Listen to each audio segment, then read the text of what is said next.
हाय बच्चों, कैसे हैं आप सब। बहुत अच्छा काम कर रहे हैं आप सब और खूब मस्ती हो रही है, खूब मजा आ रहा है।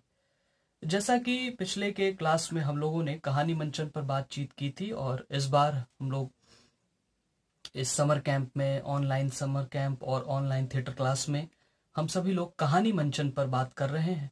और इस कार्यशाला में जो हमारे प्रशिक्षक हैं नीलेश कुमार दीपक दिल्ली से, वो हमारे साथ जुड़े हुए हैं और इसी कहानी मंचन की बातचीत चल रही है समर कैंप में। तो पिछली क्लास में हम सभी ने जाना था कि कहानी और उसका मंचन कैसे होता है, क्या होता है। तो इस विषय में हम सभी ने रंगा बिल्ला की कहानी भी सुनी थी। कुछ बच्चों ने अपनी लिखी हुई कहानियां सुनाई थी और भी कई कहानियां सुनी थी। आज के क्लास में हम सभी लोग ये जानेंगे कि कहानी को मंचित कैसे करते हैं, उसकी तैयारी कैसे करते हैं और कहानी मंचन किसे कहते हैं। सबसे पहली बात, दुनिया के किसी भी नाटक में, किसी भी फिल्म में या कोई भी ऐसी प्रस्तुति या संगीत की प्रस्तुति है या नृत्य की प्रस्तुति है, डांस की प्रस्तुति है, हर प्रस्तुति में एक न एक कहानी होता है, चाहे वो नाटक की ही क्यों ना हो। तो इसका प्रोसेस सबसे पहले ये है कि आप अपने मनपसंद से जो आपको अच्छी लगती हो कहानी, उस कहानी को आप चुन लीजिए। चाहे प्रेमचंद की कहानी हो, फणीश्वर नाथ रेणु की कहानी हो, रविन्द्रनाथ टैगोर की कहानी हो, हरिवंश राय बच्चन की कोई कहानी हो, या विजय राम देथा की कहानी हो, डॉक्टर जयशंकर प्रसाद की कहानी हो। बहुत सारे लेखक हैं, आप उन कहानियों को चुन लीजिए, कोई भी एक कहानी चुन लीजिए। चुनने के बाद आप दूसरा काम ये करिए कि पूरी कहानी पढ़ जाइए बिना याद किए हुए। उसमें याद करने की जरूरत नहीं है। पहली बार में आप उस कहानी को रीडिंग करिए, कहानी को पढ़िए। और फिर जब आपने कहानी चुन लिया, उस कहानी को एक बार आप अच्छे से पढ़ लीजिए।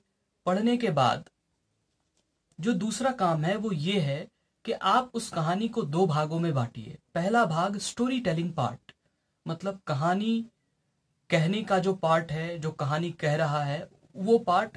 और दूसरा पार्ट है कि उसमें जो अभिनय का पार्ट है, एक्टिंग का पार्ट है, जो अभिनय की जो भाग है अभिनय का, तो उसको आप अलग कर लीजिए। उदाहरण स्वरूप मैं आपको एक कहानी सुनाता हूं।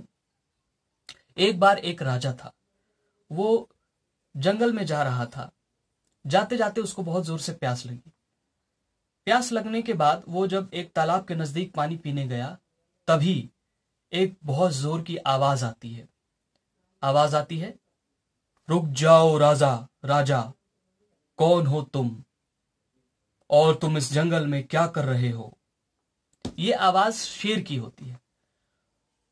तो आपने सुना कि एक बार एक राजा था, वो जंगल में जा रहा था, उसको प्यास लगती है, पानी पीने के लिए तालाब के नजदीक जाता है और एक आवाज आती है। ये स्टोरी टेलिंग पार्ट है, ये कहानी वाचन का पार्ट है। अब इसमें अभिनय का पार्ट है, जो शेर ने कहा।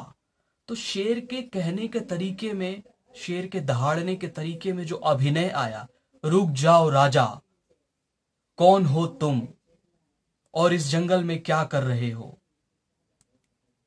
तो ये जो पार्ट है कहानी का, वो अभिनय का पार्ट है।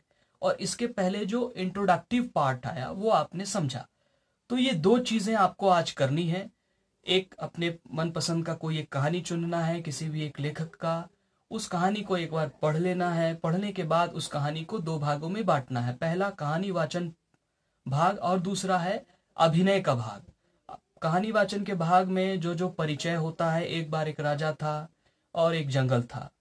और अभिनय का भाग ये है कि शेर ने दहाड़ के कहा, तो उसके कहने का तरीका वो एक अभिनय का भाग है। तो इस तरह की आज की जो टास्क है, इस तरह का आज का जो टास्क है, उसको आप क्लियर करिए। एंड फिर चलते हैं, मिलते हैं फिर अगले क्लास में। धन्यवाद।